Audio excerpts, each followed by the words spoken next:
Appeals, Division 1, is now in session.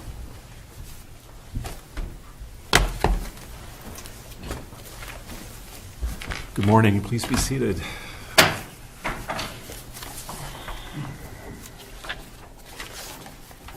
This is the time set for oral argument in the matter of Weiss versus Weiss, our civil number 16-0504. Each side will have 20 minutes within which to present their arguments here this morning. Appellant may reserve some portion of that for rebuttal. However, it's up to you to keep track of your time in that regard. We have read the briefs, been through the record, we've conferenced the case, so we're familiar with the underlying facts and the arguments or the issues that have been raised. So please take that into account as you make your arguments this morning. We are recording the proceedings, both audio and video. In fact, the video will be available on YouTube within a matter of days in case you want to do a post-mortem on the argument. In any event, as you approach the podium, please identify yourself and your client for us and for that record that we are making. With that, Mr. Berkshire, are you ready to proceed?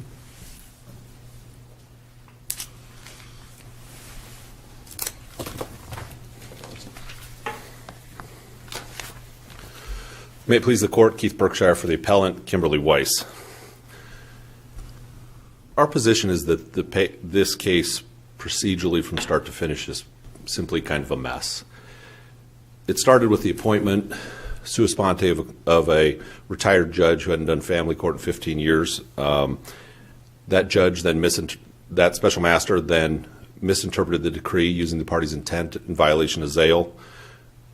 He made also insufficient findings despite both parties requesting findings under Rule 82.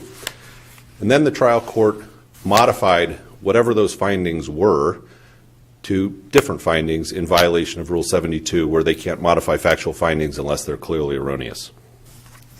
I think to begin, kind of look at how a spousal maintenance case works. If we look at under 25319B, when there's a spousal maintenance modification, there's all the factors under 25319B. These are essentially the definition of factual findings once the court or special master makes them. They're based on incomes, expenses, ability to pay, these types of things. When the special master initially interpreted the decree, we had requested supplemental findings before his final draft went to the trial court, which that wasn't made. Our first issue is how the special master and the trial court interpreted the decree, and specifically under the Zale case and then this court's later case in Palmer. We contend that what the trial court essentially did was, in all the findings of fraud and in the intent behind the parties' agreement, that they violated Zale because they got into intent. The decree is to be interpreted on its face, not the intent. The trial court made explicit findings, as did the special master, about the intent behind the provisions. That's not what the trial court is supposed to do in a modification. They look strictly at the language of the decree, as this court stated in Palmer. If we agree with you on that point, looking strictly at the language of the decree, why is the $70,000 that your client gained access to right away not constitute the threshold? I think it's when you interpret the decree, it's the phrasing that they used in the decree, this idea of the income from any assets. And I think that's an important distinction.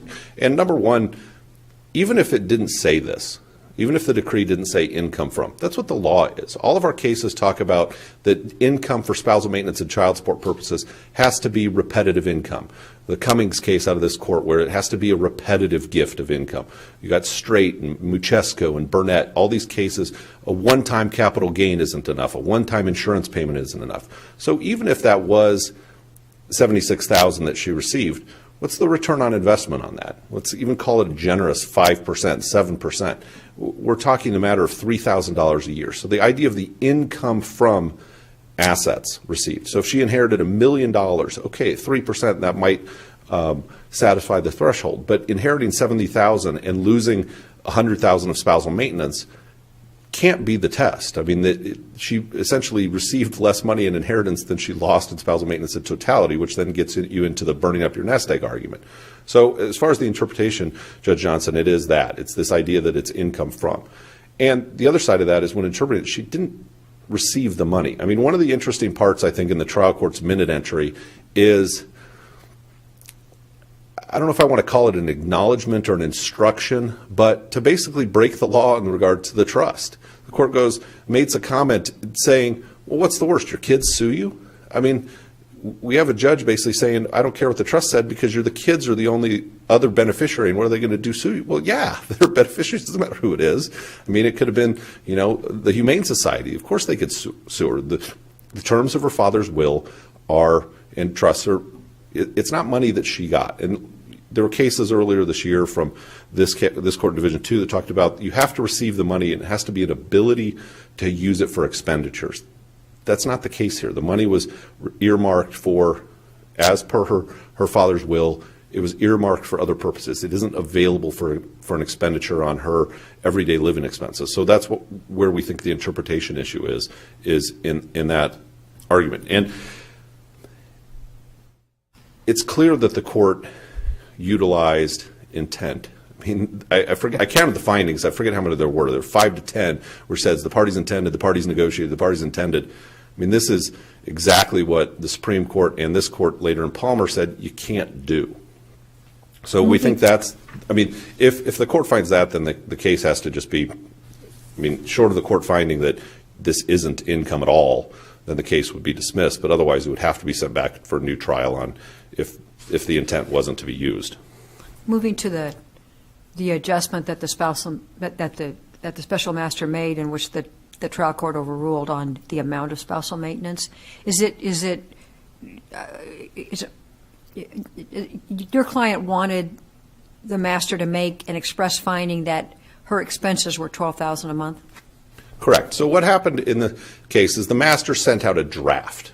We then responded to the draft and filed, I don't have the index of record site, but we filed a request for additional findings from the master first in their draft, saying you didn't analyze all the factors under 25.319B. You didn't say what her resources were. You didn't say what her income was. And one of the important was the income. What could be this return on her investment? Let's say she actually got the approximate $100,000. Okay, what's the return on that? What does the court use? What does special master use in return on that? So we requested additional findings because both parties did Rule 82 requests, but he didn't do that. We then made essentially the same request after the report was made to the court, saying we don't know what the findings are, how they got there, but that's why we requested a hearing. Is we don't know how we got there, despite filing an 82B request. Seems like you could infer that the master made a finding that her expenses were around $12,000 a month. You take the $7,000 plus $1,000 plus the maintenance, the child support, which is just under 12. And I think that's a reasonable. I mean, again, we have the end result. We kind of have uncontested what their incomes were. I mean, her husband's income was around $360, $380. That wasn't really contested. Her salary wasn't contested. These kind of things. So I mean, I think we can clearly back into it. But one of the things, as we allege in our brief, is the special master. The whole dispute between what the special master found and what the trial court did could really come down to one issue: whether they tax affected her expenses. I mean, it could make up, if you add 20% to $10,000 as far as tax affecting those expenses as we requested, then that changes the 1,000 espousal to over 3,000 espousal. So that actually could have been the only difference between them, but we don't know. But the trial court focused on the $15,000 a month AFI, right? Correct. And the master didn't. Is there anything in the record that makes us think that the master considered that at all? We don't know. I mean, one of the problems and the big problem we had with what the trial court did in going through her AFI, my client's AFI, and an AFI that was never admitted, and under the In Re Marriage of Kelt's case, filing it in the record is not an exhibit. It was specifically on AFIs. So a previously filed AFI is not an exhibit. The judge can't look at that. However, there was no cross-examination on the AFI. That's the issue here, is the court basically did its own cross-examination. The trial court, not the special master, did its own cross-examination by going through expenses. I mean, it's in the minute entry saying, I think this is too high, this is too high, this is too high. There was never testimony about that at court. Now, if husband had done that cross-examination and made those positions or even asserted it, it's one thing. But he didn't. The most that, in husband's answer in brief, what he alleges is, well, we proposed that in our findings of fact. Our proposed findings of fact contest her AFI. But proposed findings of fact aren't cross-examination. They have to be based on evidence presented at the hearing. That's what proposed findings are. So the big issue in besides that they can't modify factual findings is the judge took it upon herself to just come up with data. I mean, obviously the court, if it was in a hearing, could go and cross-examine a party. They could ask questions to clarify exhibits. But then that would have given us as attorney a chance to rebut and redirect and say, well, why is your, the contact lens is this high, or why does this expense go up? Why did these things? But we never had that opportunity.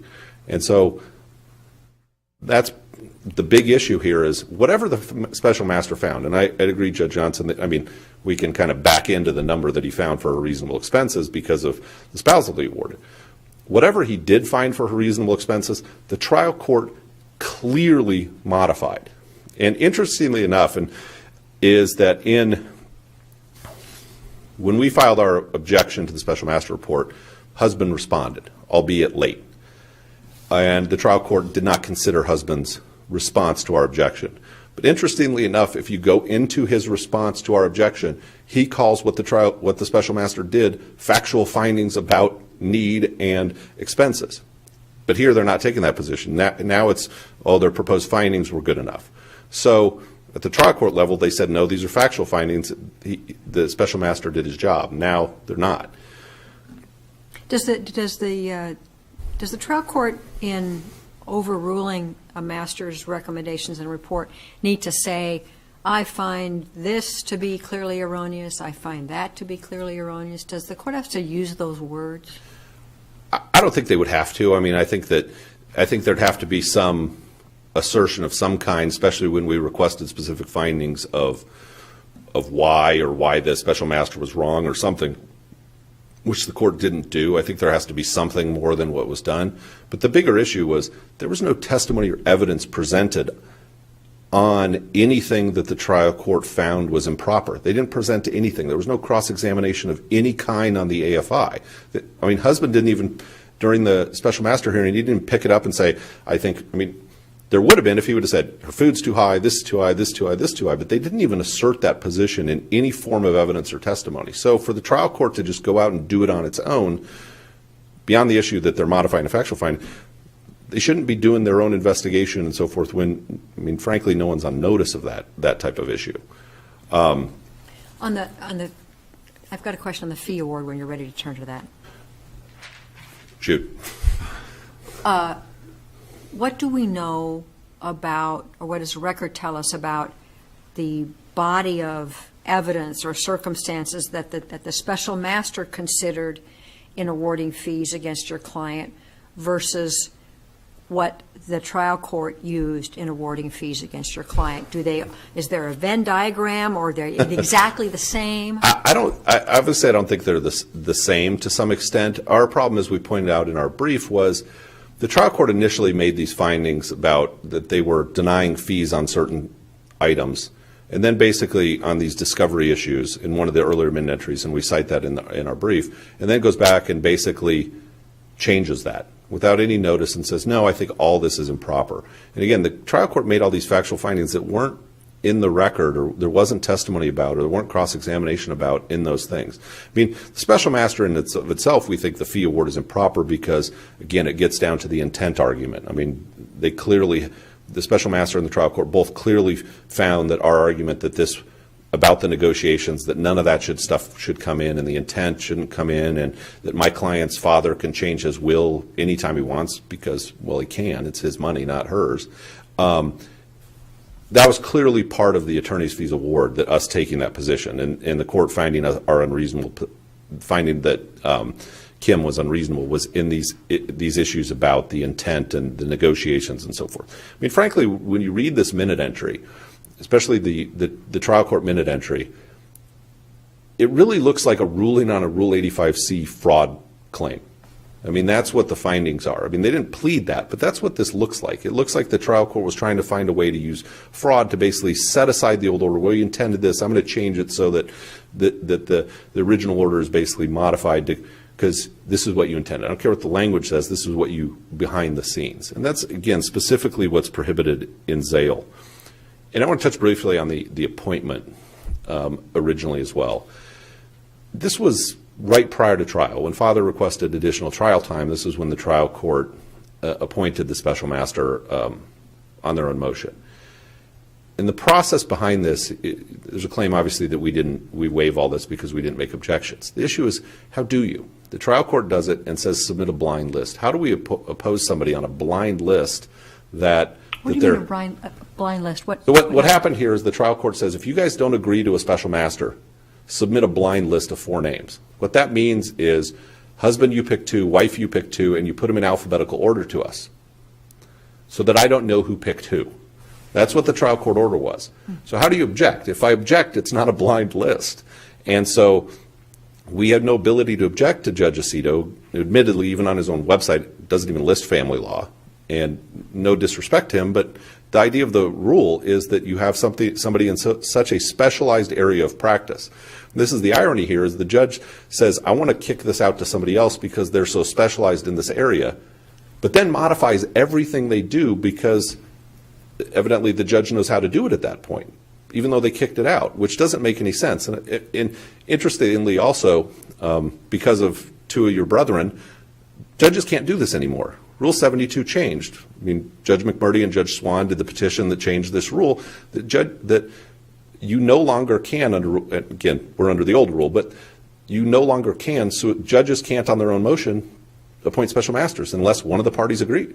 That was the modification that went into Rule 72 because of Judge McMurdy and Judge Swan, because of issues like this. Again, we're under the new rule, I'm not claiming, or we're under the old rule, I'm not claiming the new rule applies, but I think the intent here behind the appointment of special masters is pretty clear because the Supreme Court changed it and that they can't do this anymore. With that, I'm going to save the last 4 minutes unless there's any other questions. Thank you.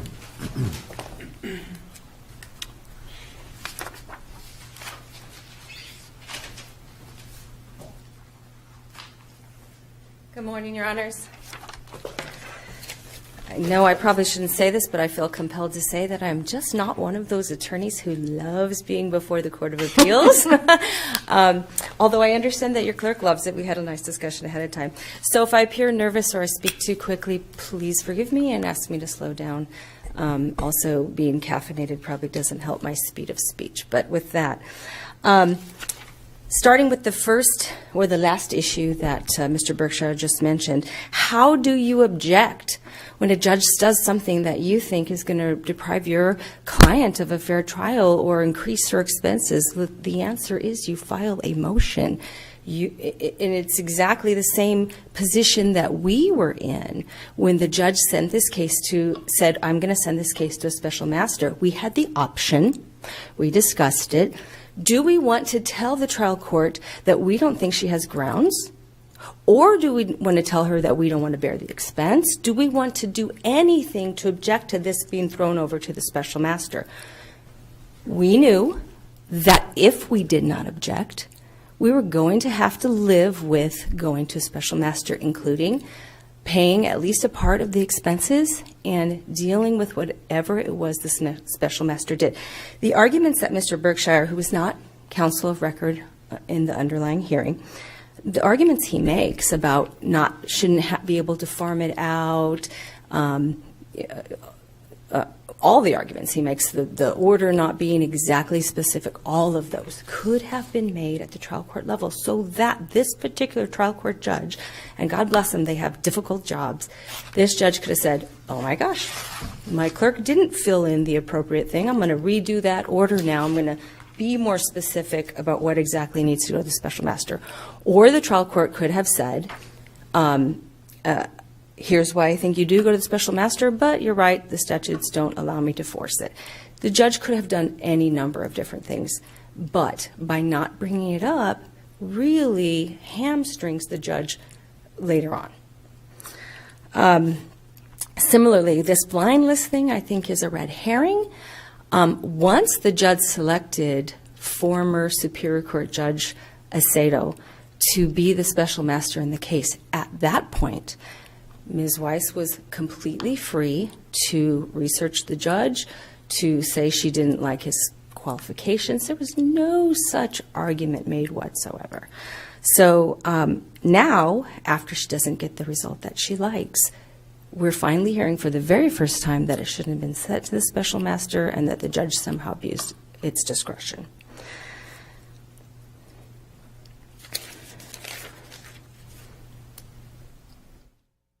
Let's talk next, unless you want me to go a different direction, let's talk next about the fact that the trial court, made some specific findings that the special master had not made.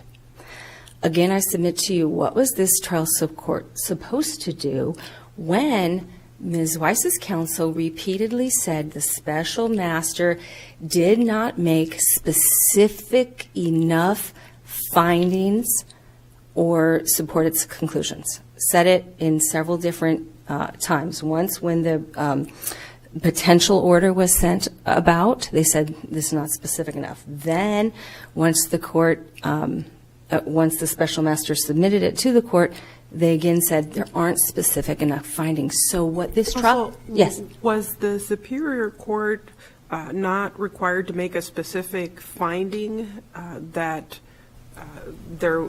that the determinations of the master were clearly erroneous before going forward? I think what the rule says, if I'm not mistaken, is that if the trial court is going to reverse a factual finding, she or he can only do so if the finding is clearly erroneous. It doesn't specifically say, I believe the statute says that the court must delineate which, when certain factual findings are clearly erroneous. In this case, I wasn't able to find any factual finding by the special master which the Superior Court actually reversed. The statute specifically allowed the Superior Court to modify or supplement the special master's findings and to draw its own conclusions from the facts that were found. Where's that in the rule? Pardon? Where does it say in the rule that the trial court is able to draw its own factual findings from the record before the master? Okay, just give me 1 second.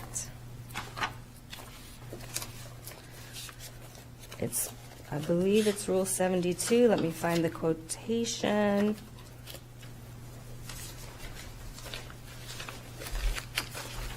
I can paraphrase, but I'm trying to find the exact. I think what 72H says is the court shall not reverse the special master's findings of fact unless clearly erroneous, and shall review conclusions of law de novo. Right. And the other portion of Rule 72 says that if a party, and I'm paraphrasing because I didn't find it really quickly there. The other part of Rule 72 says that when a party makes an objection to the special master's findings, the Superior Court has a number of options. It can reject the special master's findings and recommendations completely. It can modify them. It can reverse factual findings if they're clearly erroneous. It can, but need not necessarily hold a new hearing. It has a number of options. This case was sort of special, I think, because the parties agreed in advance. They didn't want to have to go through this again, and they paid out of their own pockets, split the cost of a court reporter who attended the entirety of the special master proceedings. So we actually have a wealth of information about what the special master considered that we would not ordinarily have. And so this particular Superior Court judge didn't feel it necessary to hold a new hearing because all of the evidence that she needed, and remember the standard of review is upholding a spousal maintenance ruling when there's any reasonable in the record to support it, and also when interpreting a decree, the Court of Appeals, it's a de novo standard using the wording of the decree. So this particular Superior Court judge had all that she needed from having the transcript and all the exhibits to make her own findings of fact, supplementing the record there. Well, here's the thing that I can't understand. The master reduced special maintenance to $3,100. The trial court reduced it to $1,000 based, so far as I can see in her order, solely on an AFI that was in evidence before the trial court, in which wife claimed her expenses were $15,000 a month. However, she testified before the master that her expenses were in the neighborhood of $12,000 a month, and it seems to me, as we talked about before, that's the number that the special master adopted, is $12,000 a month. So I can't understand the basis for the trial court reducing the master's spousal maintenance award, cutting it by 2/3 based on an AFI that the master didn't accept. So a lot of different factual issues to address here. First of all, there were 2 AFIs presented and admitted by the special master and considered by the special master. And in answer to a question that one of you posed to opposing counsel, how do we know that the special master even looked at any of this? We know because he says in his ruling, which is part of my appendix, that he did consider and look at all the exhibits and all the testimony. And 2 AFIs are in the record, so just want that to be clear.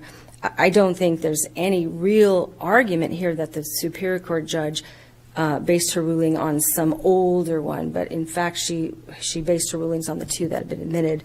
So your question is actually The trial court only talks about the $15,000 AFI. That's the only difference in the evidence that she highlights. It's the only piece of evidence that she highlights that seems to be different from the evidence that the master adopted. So one thing that we agree with Ms. Weiss about is that the special master could have been a lot more specific about why he or she was doing what he did. Again, putting yourself in the trial court's position, she probably thought the same thing. We don't know what's in her mind for sure, but we do know that she did exactly what Ms. Weiss asked her to do, which is to take a look at the actual evidence. And I think it is dangerous for any court to base an entire award of spousal maintenance strictly on an AFI. And I don't think that either the special master or the Superior Court judge did this, but it would be a dangerous thing indeed, because AFIs are something that people file, and typically they don't bring in all the evidence of their $1,000 a month per month, insurance, or air conditioning repair bills, etc. But in answer to kind of the more basic question that I think I'm hearing you ask, the thing you have to understand about spousal maintenance, and I know you do, but just it bears repeating, is there is no exact formula. So, unlike a child support modification case where the court is required to plug in one party's income, required to plug in another, required to put in the amount of time, required to put in insurance, all this, that is not what a spousal maintenance court is required to do. Several things bear mentioning. The first is that the public policy behind spousal maintenance is to get people back on their feet. It's not to make one ex-spouse rich at the expense of the other. In this particular case, we know from the evidence, and I did cite to the trial court records, specific exhibits and whatnot, we know that Ms. Weiss has vastly superior financial resources to Lee Weiss's. But going back to the issue of spousal maintenance, the court, the Superior Court in a spousal maintenance case doesn't have a formula. So you have to look at more than just what did the Superior Court think were reasonable expenses and what did the Superior Court think were not reasonable expenses, and what did the court think the income is. The trial court only referenced the AFI. I mean, that's all I see here for why the judge did what the judge did. And that's very much the reason why we need to look at the standard of review in this case, because the standard of review says that we uphold a court's spousal maintenance ruling or order if there's any reasonable evidence in the record to support it. So that's why we went to great trouble in our answering brief to outline the financial resources that both the special master and the Superior Court had before it. So they knew that Ms. Weiss had a home, didn't disclose the equity in it, but she had a home with equity in it. They knew she had well in excess of $1 million of cash, retirement accounts, inheritance. They knew that. They knew she made $7,300 per month in income as a nurse. They knew she had an additional $1,500 in equalization payment. They knew she was getting, after the award, this Superior Court knew she would get $2,000 in spousal maintenance total, the $1,000 non-modifiable and the $1,000 modifiable. They knew she was getting child support. If you look at the case as a whole and all the evidence that the special master and the Superior Court both had, you almost wonder why either the special master or the Superior Court awarded any maintenance at all past $1, because remember, it couldn't be gotten away with. It could just be modified in amount. So, keeping in mind the standard of review, that you have to take into account all the evidence, and did the trial court have a reasonable basis to make its award? We submit that it most certainly did. Counsel, yes. After the proceedings before the special master and the objection from Ms. Weiss, didn't Rule 72G require that the court either hold a hearing, oral argument, or an evidentiary hearing? And did that happen? So the rule does not require a new hearing, and the rule does not require an evidentiary hearing. And in this particular case, what really would have been presented to the trial court that wasn't presented to the special master, they haven't brought up a single thing that they would have told the trial court or the special master at a new hearing. So why are we asking for a new hearing? I haven't heard a single thing from them. What were they going to tell either of them? We don't know. And that raises a question on the attorney's fees award. Yes. What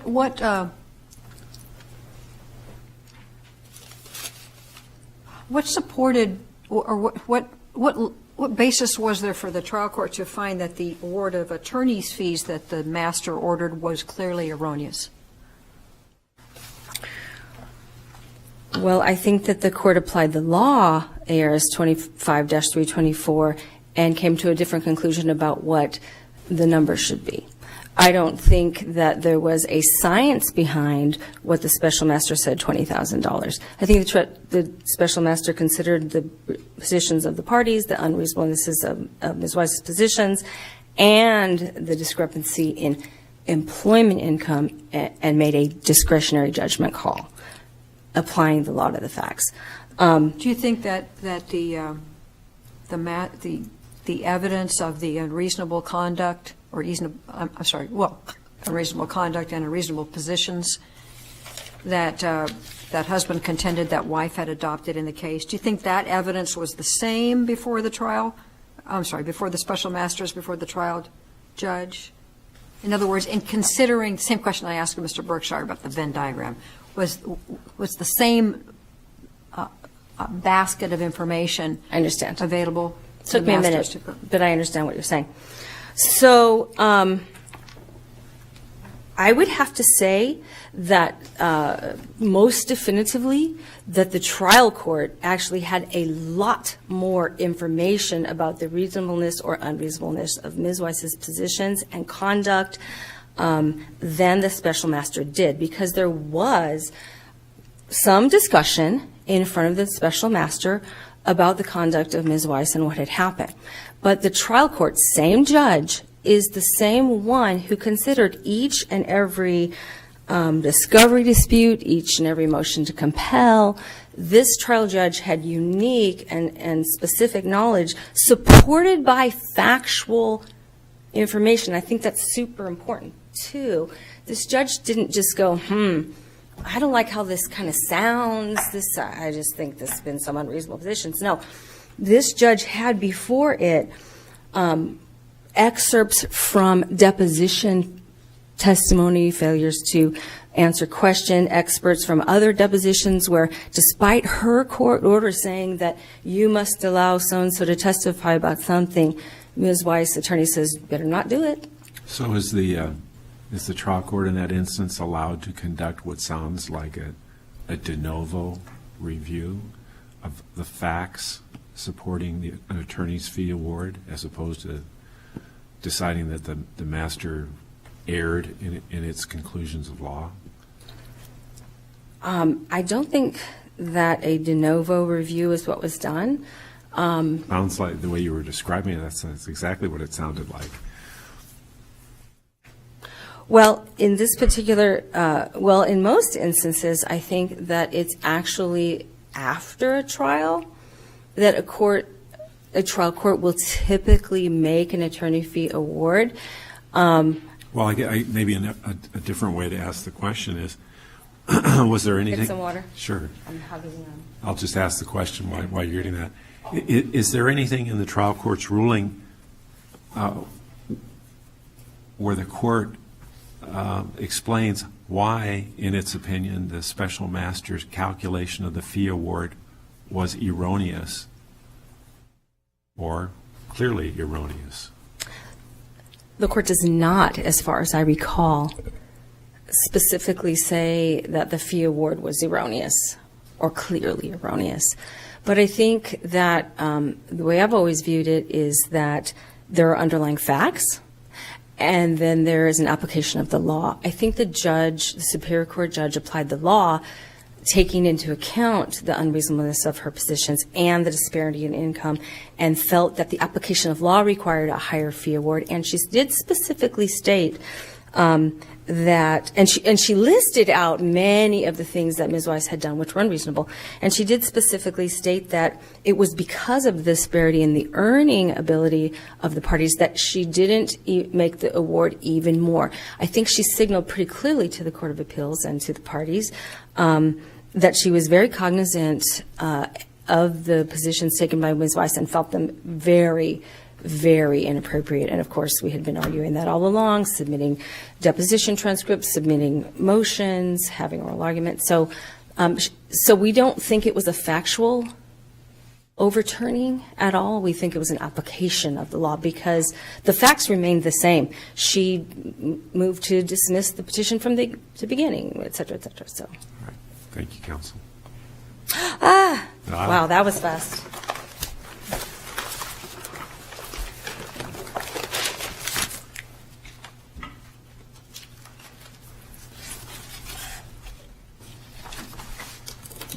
Keith Berkshire for Kim Weiss, the appellant. I think what this court has been hitting on is exactly the issue, that there has to be some underlying factual finding that was modified by the court. The argument that 72G allows to modify, that's what 72G says.